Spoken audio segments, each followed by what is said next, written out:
नमस्कार दोस्तों, स्वागत है आपका अपने YouTube channel current affairs with Rajput sir में। दोस्तों आज हम 13, 14 और 15 जून 2026 के जो भी इंपॉर्टेंट करंट अफेयर्स हैं वो इस वीडियो में डिस्कस करेंगे। ठीक है, देखिए डिस्कस करने से पहले कल जो हमने डिस्कस किया था, है ना, करंट अफेयर्स में जो भी हमने पढ़ा था उसका एक शॉर्ट रिवीजन करेंगे और उसके बाद सीधे क्वेश्चंस और उसके फैक्ट्स पे बात करेंगे, है ना। क्वेश्चंस रीड करेंगे, उसका उत्तर देखेंगे और उससे रिलेटेड जो भी फैक्ट्स हैं जो कि एग्जाम पॉइंट ऑफ व्यू से काफी इंपॉर्टेंट है उसके बारे में हम विस्तार में डिस्कस करेंगे। ठीक है दोस्तों, तो आइए शुरू करते हैं। देखिए सबसे पहले रिवीजन कर लेते हैं कल का। हाल ही में केंद्रीय मंत्रिमंडल द्वारा किस मेट्रो परियोजना के फेज 2, है ना, फेज 2A को मंजूरी दी है दोस्तों? तो ये दी है अहमदाबाद मेट्रो को। हाल ही में अहमदाबाद मेट्रो का फेज 2 लागू किया गया है, जिसका इनॉग्रेशन किया है भारत के प्रधानमंत्री नरेंद्र मोदी जी द्वारा। हाल ही में भारत के इतिहास में सबसे लंबे समय तक लगातार निर्वाचित प्रधानमंत्री बनने वाले नेता कौन बने हैं दोस्तों? तो ये नरेंद्र मोदी जी बन गए हैं। सबसे लंबा कार्यकाल हो गया इनका एज अ प्राइम मिनिस्टर। अच्छा, इससे पहले कौन थे? इससे पहले थे जवाहरलाल नेहरू जी। नेक्स्ट हमने डिस्कस किया था, हाल ही में मेटा ने भारत में अपना पहला AI सक्षम डेटा सेंटर कहां स्थापित करने की घोषणा की है? तो ये घोषणा करी है जामनगर गुजरात में। जामनगर गुजरात में मेटा, जो कि फेसबुक जो है इसकी पेरेंट कंपनी है, इसी के द्वारा रिलायंस इंडस्ट्रीज के साथ मिलकर पहला AI सक्षम डेटा सेंटर स्थापित करने की घोषणा की है। नेक्स्ट हमने डिस्कस किया था, हाल ही में प्रसिद्ध तमिल फिल्म निर्माता भारती राजा जो कि फिल्म निर्माता थे, इनका निधन हो गया। किस शहर में हुआ है? तो ये वाराणसी में हुआ है। हाल ही में प्रोजेक्ट गंगा किस राज्य सरकार द्वारा शुरू किया गया है? तो ये उत्तर प्रदेश में शुरू किया गया है, जहां गांव-गांव तक ब्रॉडबैंड कनेक्टिविटी पहुंचाने का उद्देश्य है। हाल ही में असम सरकार और यूरोपियन संघ द्वारा ब्लू वैली क्लस्टर कहां लॉन्च किया है? तो ये असम की कैपिटल गुवाहाटी में लॉन्च किया है। हाल ही में भारत ने किसे लोकतांत्रिक गणराज्य साओ टोमे और प्रिंसिपे में भारत का अगला राजदूत या एम्बेसडर नियुक्त किया है? तो ये नियुक्त किया है विनय कुमार को, है ना। विनय कुमार साओ टोमे और प्रिंसिपे के अगले एम्बेसडर या राजदूत नियुक्त हो गए हैं।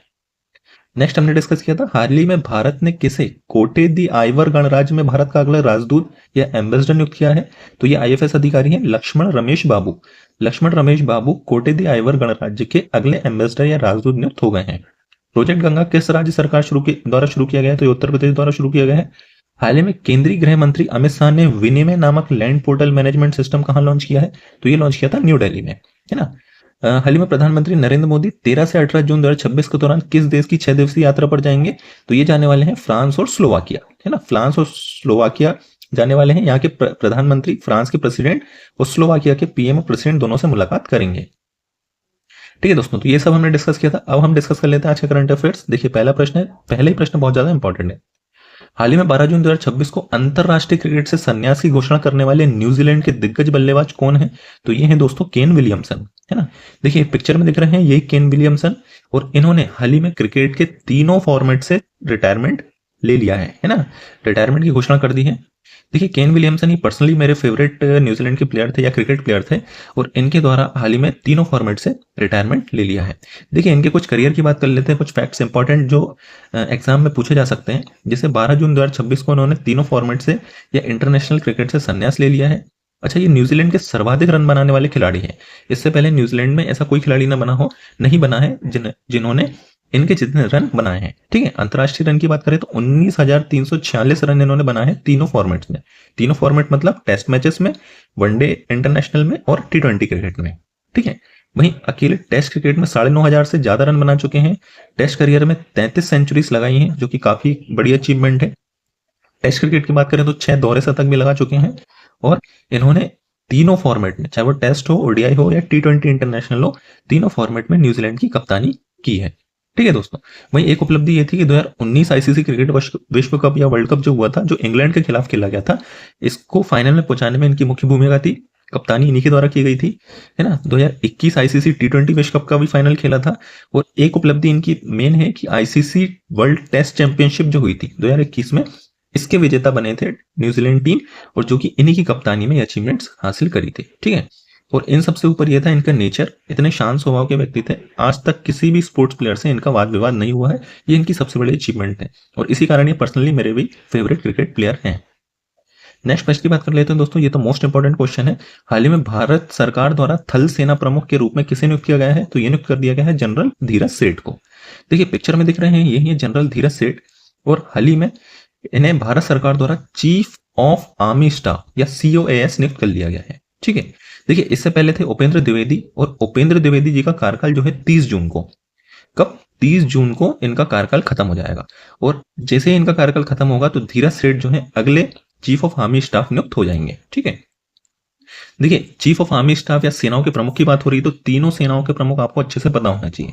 जैसे अभी हमने डिस्कस किया कि भारतीय सेना प्रमुख है जनरल धीरज सेठ, है ना, और ये 31वें नंबर के चीफ ऑफ आर्मी स्टाफ बन गए हैं। भाई भारतीय नौसेना प्रमुख कौन है दोस्तों, तो ये है एडमिरल कृष्णा स्वामीनाथन। कौन है, एडमिरल कृष्णा स्वामीनाथन, और ये 27वें नंबर के चीफ ऑफ नवल स्टाफ है। ठीक है, वहीं भारतीय वायुसेना के प्रमुख कौन है दोस्तों, तो भारतीय वायुसेना के प्रमुख है मार्शल अमरप्रीत सिंह, है ना, मार्शल अमरप्रीत सिंह, और ये 28वें नंबर के चीफ ऑफ आर्मी स्टाफ हैं। ठीक है, तो तीनों सेना प्रमुख के नाम हो गए। आर्मी के हैं जनरल धीरज सेठ, नेवी के हैं एडमिरल कृष्णा स्वामीनाथन, और एयरफोर्स के हैं एयर मार्शल अमरप्रीत सिंह। ठीक है, देखिए धीरज सेठ की बात करें तो धीरज सेठ इससे पहले vice chief of army staff थे, और वहीं उपेंद्र द्विवेदी जी की इन्होंने जगह ली है। और इंपॉर्टेंट यह है कि 31वें चीफ ऑफ आर्मी स्टाफ ये नियुक्त हुए हैं। अगले प्रश्न की बात कर लेते हैं। हाल ही में कृषि जैव विविधता विशेषज्ञ समिति के अध्यक्ष के रूप में किसे नियुक्त किया गया है, तो ये नियुक्त किया गया है डॉक्टर पीएल गौतम। देखिए ये है पीएल गौतम, और इनको हाल ही में chairperson of committee on agro biodiversity या कृषि जैव विविधता विशेषज्ञ समिति के अध्यक्ष के रूप में नियुक्त कर लिया गया है। ठीक है, अच्छा ये समिति किसके द्वारा बनाई गई है, राष्ट्रीय जैव विविधता प्राधिकरण या नेशनल बायोडाइवर्सिटी अथॉरिटी द्वारा इसका निर्माण किया गया है। ठीक है, किस एक्ट के तहत, जैव विविधता अधिनियम 2002 में जो बायोलॉजिकल डाइवर्सिटी एक्ट है उसकी धारा 13(1) के तहत, है ना। समिति का कार्यकाल 1 वर्ष का रहेगा, जो मुख्यतः कृषि जैव विविधता के संरक्षण, जो बायोडाइवर्सिटी होती है, जो ग्रीनरी है, जो नेचर है हमारा, उसके संरक्षण पर विशेषज्ञ या जो स्पेशलिस्ट होंगे वो अपनी एडवाइस रखेंगे, है ना।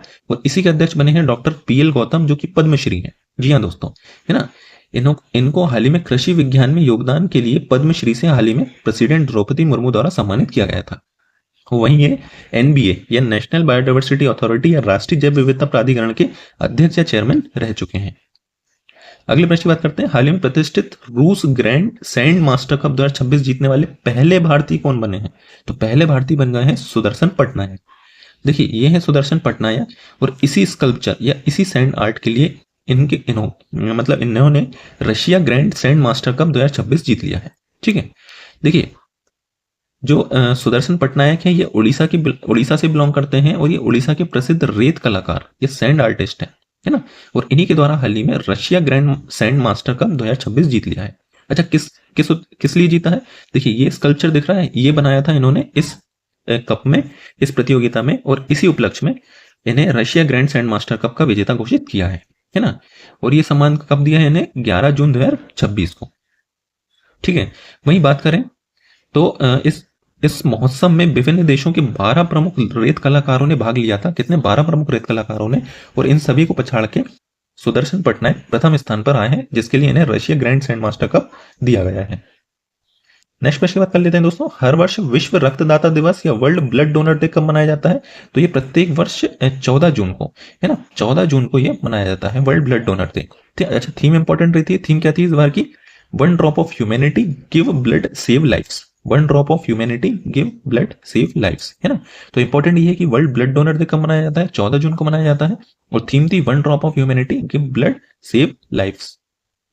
हाल ही में चर्चा में रहा राजा महोत्सव किस राज्य का प्रसिद्ध सांस्कृतिक उत्सव है, तो यह है ऑप्शन नंबर बी, उड़ीसा का, है ना। राजा फेस्टिवल उड़ीसा का फेमस फेस्टिवल है, फेमस कल्चरल फेस्टिवल है। क्यों मनाया जाता है, मानसून के आगमन और उड़िया महा आषाढ़, है ना, जब मानसून का आगमन होता है तो उससे पहले 3 दिनों तक ये राजा फेस्टिवल मनाया जाता है।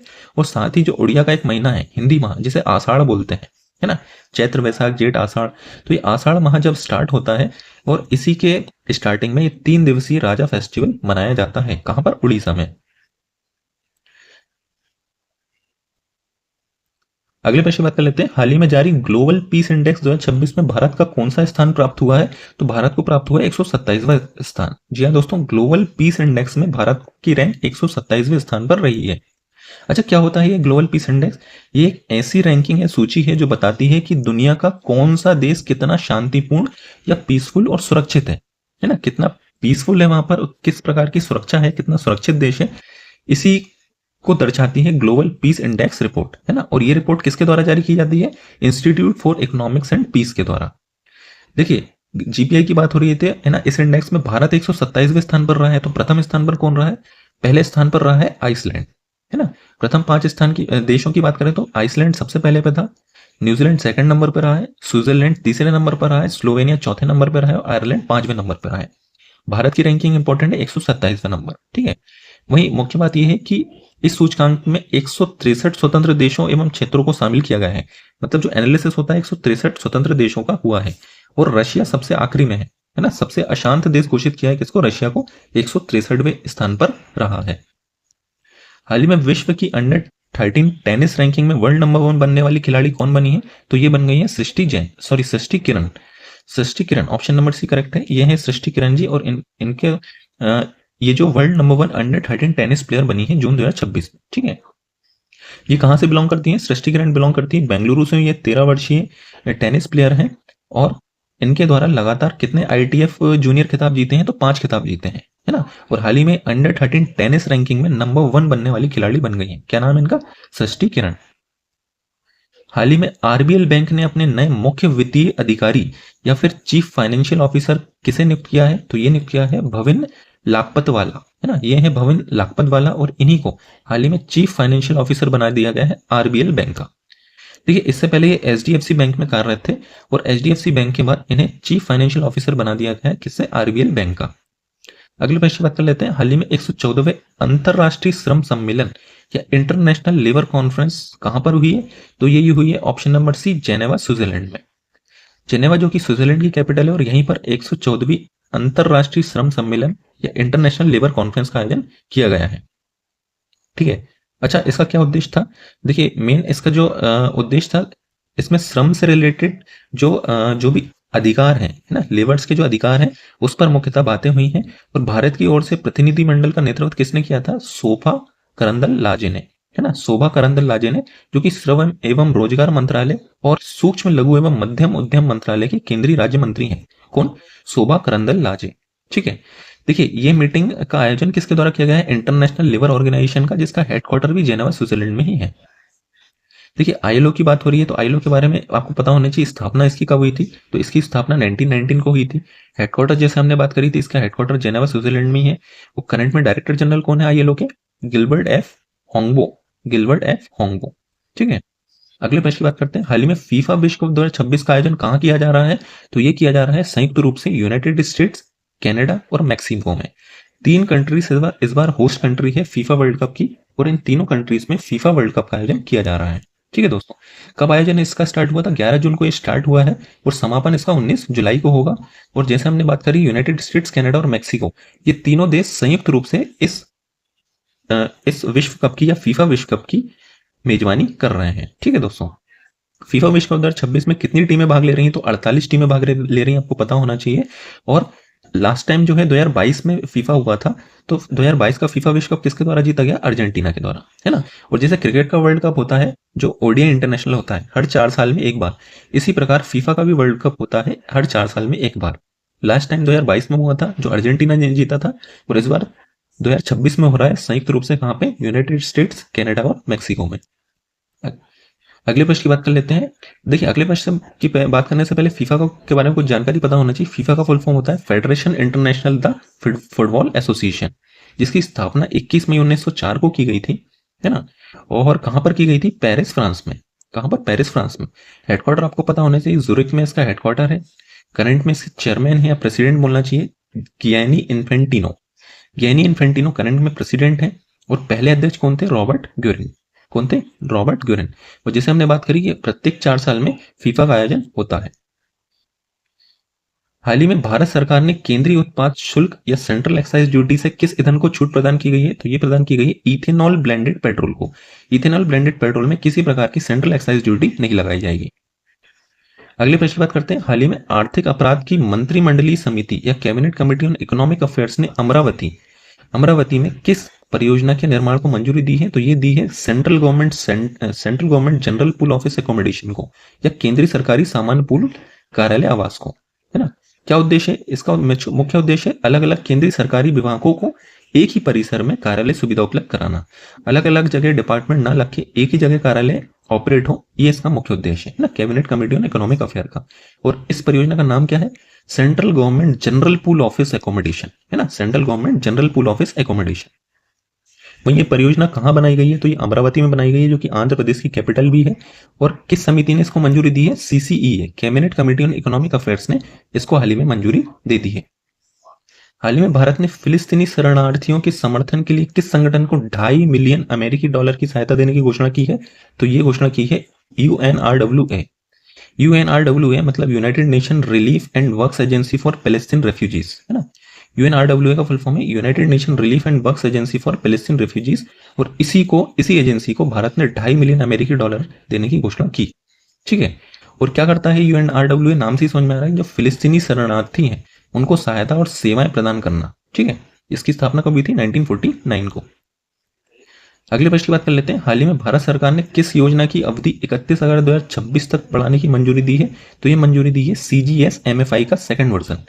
CGS-MFI इसका फुल फॉर्म है credit guarantee scheme for micro finance institutions.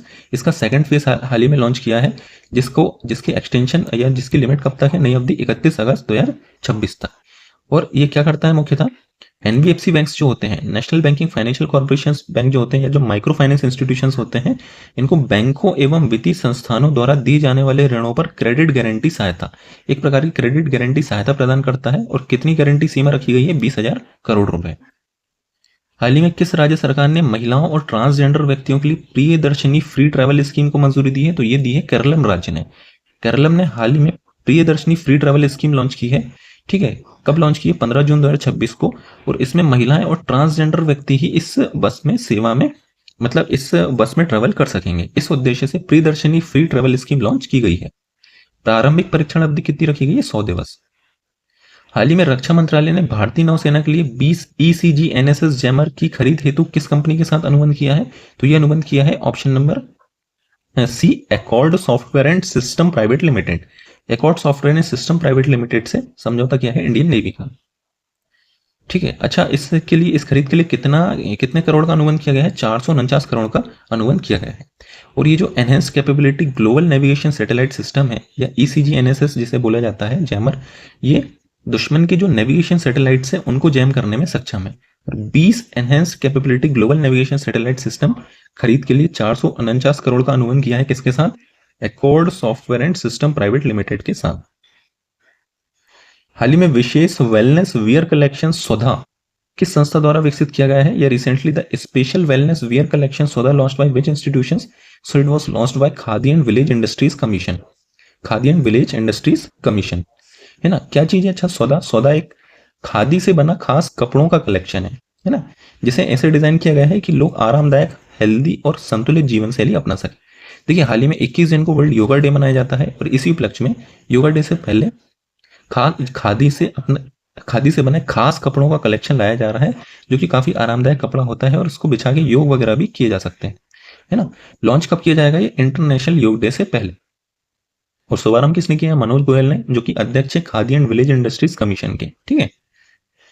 तो दोस्तों, ये थी 13, 14, 15 जून की सारी करंट अफेयर्स। तो वीडियो अच्छी लगी है तो लाइक, सब्सक्राइब, शेयर करना ना भूले। Thank you.